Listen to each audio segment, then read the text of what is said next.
In the history of strange and unforgettable military operations, few are as absurd, or as real, as the Great Emu War of 1932. It sounds like satire, a parody from a comedy film. But it wasn't. It was a genuine Australian military campaign, complete with soldiers, machine guns, and official orders, waged not against a human enemy, but against a population of flightless birds. And somehow the birds won. The story begins in the aftermath of World War I, when thousands of Australian soldiers returned home to find themselves unemployed and desperate. To support them, the government offered farmland in Western Australia, particularly in the region of Campion. The idea was to transform the vast arid landscape into productive wheat farms. By the early 1930s, hundreds of veterans had settled in, working tirelessly to cultivate crops and rebuild their lives. But just as the farmers began to find some stability, a new problem emerged. Not from droughts or pests, but from nature itself. Each year, large flocks of emus, giant, flightless birds native to Australia, migrated from the inland regions toward the coast in search of food and water. Normally, they wouldn't be a major issue. But in 1932, conditions were unusually dry, and when they reached the farmlands of Campion, they found exactly what they were looking for: endless fields of fresh wheat. An estimated 20,000 emus invaded the area. They trampled fences, devoured crops, and destroyed farmland faster than the settlers could repair it. The farmers were overwhelmed. Their fences couldn't keep the birds out, and their rifles barely made a dent in the growing flocks. The losses were catastrophic, especially during the Great Depression, when every grain of wheat mattered. Desperate for help, the farmers turned to the government. They wanted military assistance. And surprisingly, the government agreed. The Minister of Defense, Sir George Pearce, approved a plan to send in soldiers armed with Lewis machine guns, the same weapons used in World War I. The mission was officially sanctioned. The enemy was declared. By November 1932, the operation was underway. Major G.P.W. Meredith of the Royal Australian Artillery was placed in charge. He and his small unit were equipped with 2 machine guns and 10,000 rounds of ammunition. Their orders were simple: reduce the emu population and protect the wheat. It was, on paper, a straightforward mission. But almost immediately, things went wrong. The emus were far more organized than anyone expected. They traveled in large groups that scattered the moment danger approached. Their speed, up to 30 miles per hour, made them nearly impossible to target. And their thick feathers seemed to absorb bullets like armor. The war officially began in early November 1932 near Campion, Western Australia.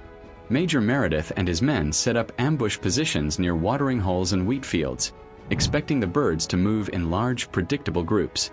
But the emus proved to be anything but predictable.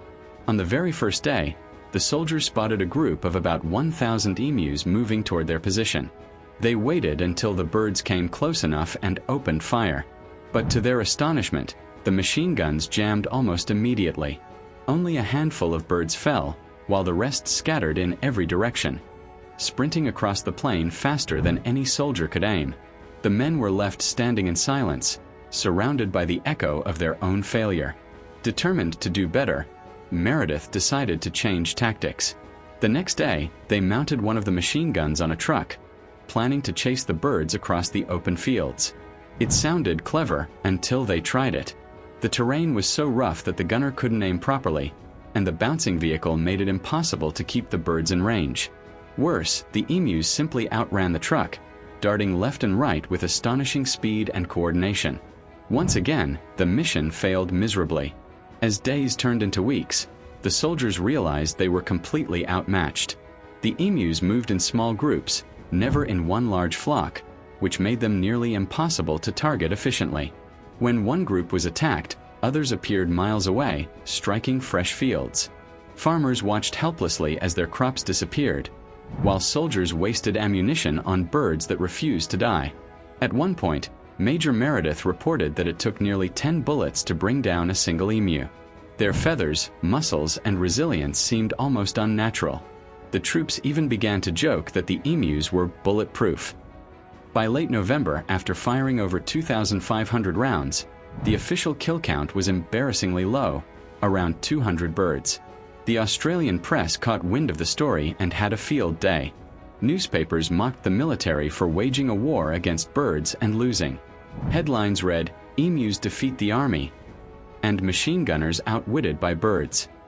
The campaign, which had begun with serious intent, had now turned into a national joke.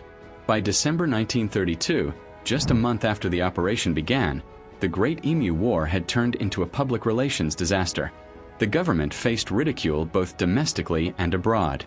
Newspapers lampooned the campaign as the most ridiculous war ever fought, while political cartoonists drew soldiers in uniform being chased by giant birds. Farmers were furious that the mission had achieved so little. They still needed help, but the government had become the butt of national laughter. With pressure mounting, officials quietly ordered the withdrawal of military forces on December 10th. Major Meredith's troops packed up their guns and returned to base, leaving the emus, victorious, to roam the wheat fields freely. The final statistics were humiliating. Out of the 10,000 rounds of ammunition fired, fewer than 1,000 emus were killed, a success rate so low that it stunned military analysts. Even worse, the birds continued to destroy crops long after the soldiers left. Eventually, the government resorted to offering bounties to farmers instead, paying for each emu killed. Ironically, this proved far more effective than the military campaign. Despite the embarrassment, Major Meredith took the loss with humor and humility. In his final report, he wrote, "If we had a military division with the bullet-carrying capacity of these birds, it would face any army in the world.